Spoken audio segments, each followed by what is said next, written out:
So guys, naisa batas ng ating bagong SIM card Registration Act ng ating Pangulo si Ferdinand Bongbong Marcos Jr.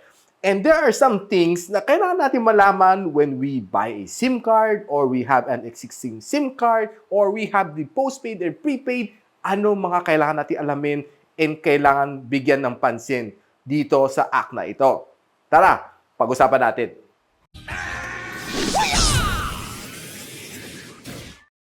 So hi guys, ako pala si Richmond ng Gadget Sidekick and welcome back to my channel. And today, pag-usapan natin ang bagong act na would concern everybody na merong SIM card. And I guess lahat naman tayo, we are using smartphones and definitely kailangan mo ng SIM card para umandar ang iyong smartphone. Otherwise, it's just simply nakakonect na sa internet, wala kang mobile data, lahat wala, hindi mo magagamit, hindi ka pwede magtawag, or hindi ka pwede mag-online while you're on the road, hindi mo magagawa without a SIM card.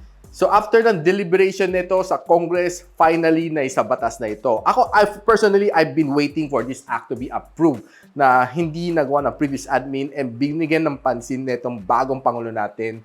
And I believe that this is definitely going to be very helpful to many of us. Have you been receiving mga texts like ganito? Mga best online games and mga offer na solar panels, mga online casino, mga hotel getaway, and you want something, etc., etc., with your name printed on this text. I believe na ang dami sa atin nakakuha ng mga ganong message. And definitely, ayaw natin yan. Kasi hindi mo alam kung saan nila nakukuha ating mga pangalan. And under the Data Privacy Act, our data should not be leaked to other people's. And definitely, gusto natin parusahan ang mga gumagawa ng mga scam na ito.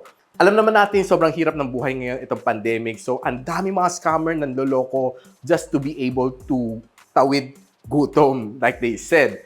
But of course, we want them to do it the legit way, not the illegit way. I mean, illegal way. Now, itong bagong SIM Card Registration Act requires all SIM card user to register their names, their identity, to the telco. Now, being Globe, Smart, and dito, all three of them do support itong act na ito. So, mostly, ang postpaid subscriber are probably safe with this one. Maybe just a little update sa inyong information and verification ng identity mo kung talagang tunay kang tao. And that's it. Very simple lang for postpaid subscribers. But pagdating naman sa prepaid subscribers, dyan medyo nagkakatalo. Nagbigay sila ng certain amount of days. Pag hindi ka nakapag-register, yung mga prepaid na SIM, automatically, it will be deactivated. Now, hindi natin alam sa Globe, sa mga telco, gaano kahirap ang reactivation, but I would assure you na they might give you a little bit hard time dahil medyo bago-bago pa tong act na ito. And once na deactivated ang iyong SIM, you might have a little bit hard time kahit nakapag-submit ka na yung mga requirements.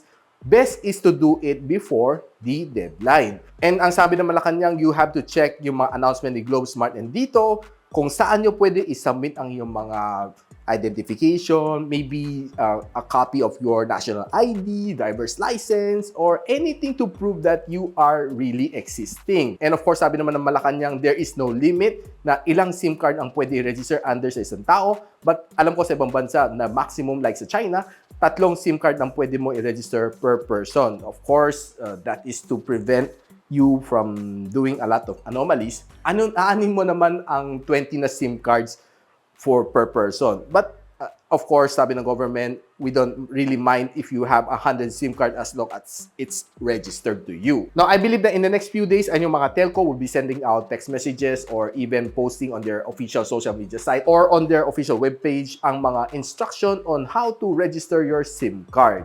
Now, do stay tuned dahil wag nyo i-miss out ito dahil madi-deactivate to after this said grace period. So now, with this act being done, I'm sure na you would receive less mga ganitong text or probably it might be eradicated. So, to be able to keep everybody safe, this act is being done para maiwasan lahat ng mga online scam, mga panloloko, no? So, I believe na this act is definitely going to be very advantageous to many of us. And another thing na sinabi ni na Malacanang na kung hindi mo ni-register ang iyong SIM card, meron silang kaukulang mga parusa na ipapataw sa mga violators ng hindi nag-register ng kanilang mga SIM cards. So guys, kung meron kayo natutunan dito sa bagong balita na ito, do share this news to all of your friends para ma-register na kanilang mga SIM cards. And if you like this video, don't forget to like, subscribe, and of course, click that bell icon para hindi nyo ma-miss mga future uploads dito sa aking channel. And so, ako pala si Richmond and you're watching Gadget Sidekick. Watch out!